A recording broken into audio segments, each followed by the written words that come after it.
It's March 19th, 2020, and hope you're all staying safe.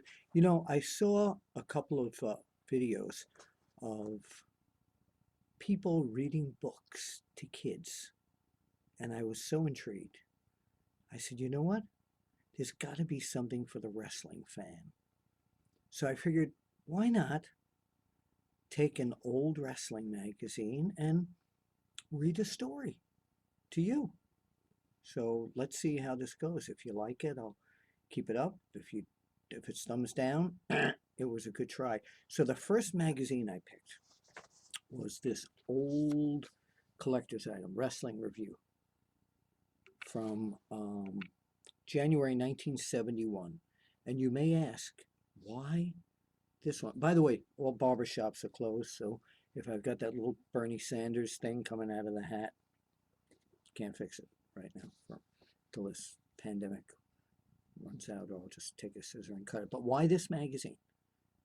And why this particular issue? Because this is the first wrestling magazine and the first issue that I ever wrote for in a wrestling magazine. Yeah, that's Jack Briscoe, who was always one of my favorite people and favorite wrestlers. And here is the story that I was part of. The Mongols, who are they?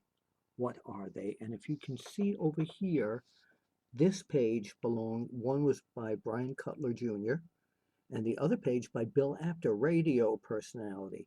And the reason it said radio personality is back then in New York, I had a radio show called Inside Wrestling, brought to you by the magazines for wrestling fans. Inside Wrestling and the Wrestler. I'm your host, Bill Apter. Well, anyway, so, by the way, also I didn't shave today because my day gig, I'm home doing virtual stuff, so didn't feel like shaving. So it's story time. All right, so I'm going to read you the very first story I ever wrote for a wrestling magazine. Got it folded over here, and the light's not that great, but I'm going to try it. So my part in the Mongol story, Who Are They, What Are They? By Bill Apter, radio personality. Saturday night, Bill Cardell, the host of TV wrestling from Philadelphia, appeared on my TV set. He told the vast listening audience to stay tuned for a match featuring a newly arrived tag team called the Mongols. I thought to myself, here are two newcomers appearing on a card with Bruno Sammartino and other mat greats. They probably will be forgotten long before the evening was over. Then I noticed the weird look on the ring announcer's face as he looked toward the aisle to the dressing room. His face spelled disbelief. It did. I remember that very well.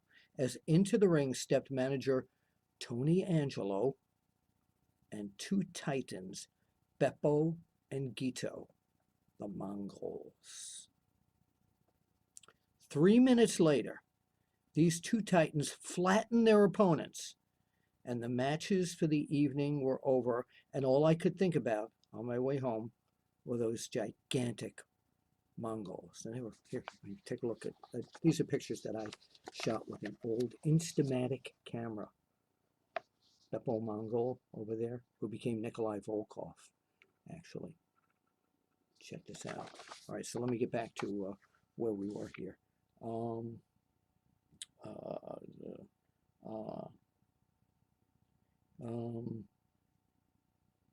They proceeded then in following weeks to demolish all their opponents that were brought before them. And in 2 weeks, they had been crowned the WWF Worldwide Wrestling Federation Tag Team Champions after defeating Victor Rivera and Tony Marino at Madison Square Garden. When I heard they would appear at my local arena, Sunnyside Garden in Queens, I picked up my trusty cassette tape recorder, and camera, and set out to meet the Mongols. So I checked in at Sunnyside, and I hurried down to the dressing room, and immediately spotted Tony Angelo, the manager of the Mongols. I introduced myself and asked to speak to the Mongols. He told me they speak no English. No English. So he would give me their story. Here now is a transcript of my interview with Tony Angelo. It's very brief. My question to Tony Angelo: where do the Mongols hail from? Angelo said they come from a country called Croatia, between Yugoslavia and Greece. Then I asked, where did you first see them? Tony Angelo said, I first saw them in Vienna, Austria, and I brought them to the New York area. They have had over 100 matches and yet to be beaten, and since leaving Croatia 2 years ago. So I said, who do you consider the greatest threat to the Mongols' WWF Tag Team Championships? And Angelo said, I would say Gorilla Monsoon and Bruno Sammartino. I started to ask the next question. My attention was drawn away from Tony Angelo as the giant Mongols approached us. I thanked Tony for the interview, and as I looked up at the Mongols, I was glad I would not be in the ring with them, unless, of course, I was on their side. Then they started to warm up by taking turns slugging each other on the chest. Then I asked my midget father at 5'6" to pose for a picture with them.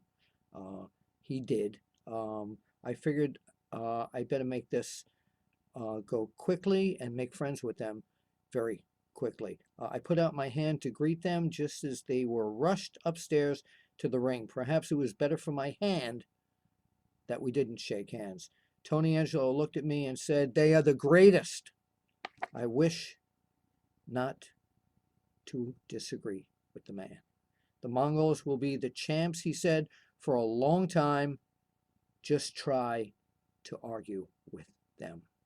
And that's today's wrestling story from the cover fell off, from the January 1971 edition of Wrestling Review. Again, the very first story that I ever wrote for any wrestling magazine. So if you like this, and we get good reaction, big numbers, I will come back.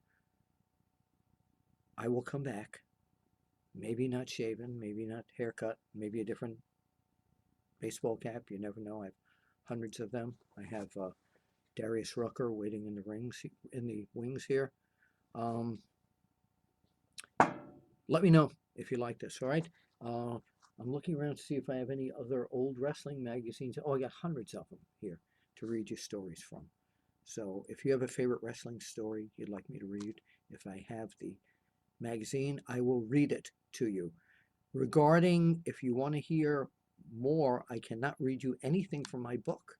Is Wrestling Fixed? I didn't know it was broken, because you can get me reading it by looking on audible.com, and you can order it. So this is Uncle Bill Apter with Wrestling Story Time at the Apter Chat. See you at the matches. Stay safe, everybody.